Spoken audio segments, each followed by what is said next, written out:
નર્મદે હર. કાલે રાત્રે હાફેશ્વર જવાના રસ્તા ઉપર હાફેશ્વર થોડું દૂર હતું અહીંયાથી, એટલે અહીંયા ગ્રામજનોનો ખૂબ આગ્રહ હતો કે અહીંયા રોકાઈ જાઓ. તો આ સરસ મજાનું રામ મંદિર છે ગોટિયા આંબામાં, ત્યાં રોકાયા હતા. તમે જોઈ શકો છો કે શિવાલય છે અહીંયા, સરસ મજાનું શિવાલય છે.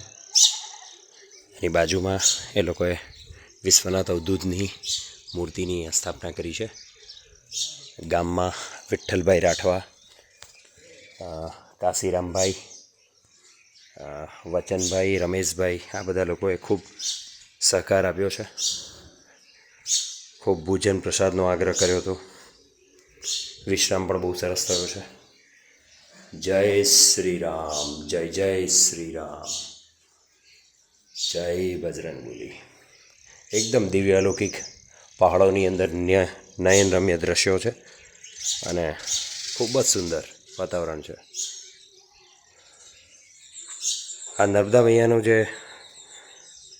શૂલપાણેશ્વર કરીને છે, શૂલપાણેશ્વરની ઝાડી અથવા શૂલપાણેશ્વરનું જંગલ, એનો મધ્ય ભાગ છે. એટલે હવે આગળથી મધ્ય ભાગ ચાલુ થવાનો, એટલે આપણે ગરુડેશ્વરથી સ્ટાર્ટ કર્યું છે.